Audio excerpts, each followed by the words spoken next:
Hello, welcome. My name is Corb. I'm starting a new environment 3D project. It's not a tutorial. What it is, though, is a breakdown where I'll try my best to explain the logic behind my decisions, and maybe you can learn something anyway. In this episode, or something, I'm going to go over the part of any project that most people tend to love the most, which is preparing. Everybody loves preparing for stuff, because for every moment you're preparing, you're not actually doing anything yet. Just kidding, it's actually pretty important. And the very first step is deciding what project you're going to work on next. I'd suggest identifying some of the weaknesses that you have, or targeting something that is noticeably missing from your portfolio. Like for me, I've never really done very complex destruction before, and also as I've gotten better at 3D art, I've ended up removing many of my full environments from my portfolio because they're not really up to par, so I need to do a whole environment scene, preferably with ample opportunities to demonstrate some sort of storytelling ability. I speak like I haven't already decided on anything, which I have. It's going to be a pizza place that exploded with a bomb.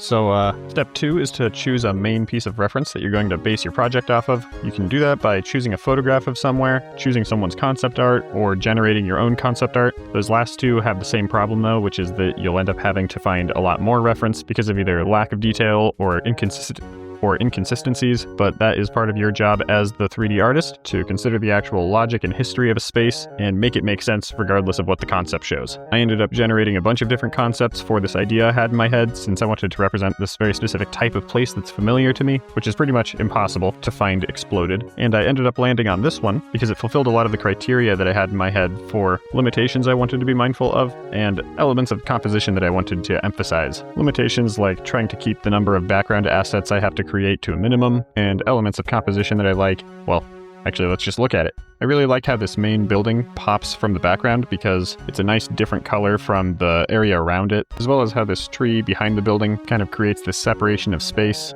I really like how there's potential to angle things like this caution tape and the pedestrian crossing to make nice leading lines. I really like how there are areas of intense, noisy detail, as well as simpler, less detailed areas where your eye can rest. And then there are things that aren't necessarily composition, but they fall under the umbrella of taste, like how I wanted this street to be on a hill to make it more interesting than just a flat, amateurish looking 3D city street. And I like how with this street awning, there's a lot of good potential to angle the sunlight in such a way that the rubble catches more light and bounces it into the blast hole while keeping the area under the awning darker, just making a nice contrast that's attractive to look at. And I could go on, but I just really like how there's a lot of potential for the different types of environmental storytelling, which I will go over in a different video because that's a big topic. Obviously, the concept does have some issues though, like how this doesn't make any sense, how there's rubble underneath the awning, even though the awning is clearly holding up the rubble. But that's easily fixable, considering you can now pretty much just change any concept image to contain or remove elements that you do or don't want, and so that's exactly what I did.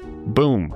Step 3 is the part where I use my secret weapon. It's free software called F-Spy. It's basically just camera position matching so that you can more easily trace anything that you want to in 3D. It can be tricky to get the scale right when you're first starting, but once you've got it, it makes it way easier to place and model pretty much everything. And I know what you might be thinking, but don't worry about it. It's not only okay to trace, but preferable since it results in the most accurate representation of whatever real thing you're depicting. Vermeer did it, Rockwell did it, you can do it too. Because in art, it doesn't matter how you get your result. What matters is that your result is good.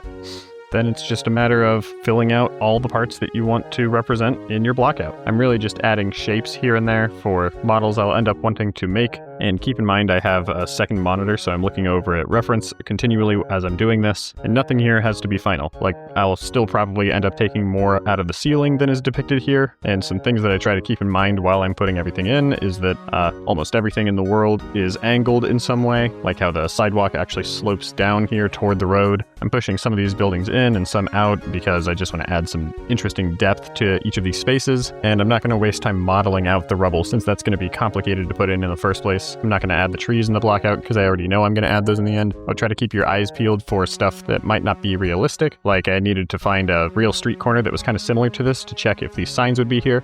And yep, I'll just replace these with no parking or parking hours signs. I also know I've seen drains like this around, but I couldn't remember how they actually collect water, and there we go, they just have holes in the wall behind them. And in all of these cases, Google Maps is your best friend. But yeah, this is a pretty fun step of the process as well, just because everything comes together so quickly. There's very little fiddliness like you end up having doing texture work where every tweak is very minor. Everything you do here is big. And there we go. Those are all the details I think I'm going to block in before starting some final models and textures. And here's what adding the rubble as a blockout may have also looked like. I actually like better in this image how the rubble is downstairs as well, coming out the front door, because presumably if a bomb exploded that was powerful enough to knock this much of a building's wall out, it would also probably go through the floor. So I think I'll keep that. And yeah, if you have any questions or comments, feel free to say them to me. I like to acknowledge everybody. And oh, what time is it?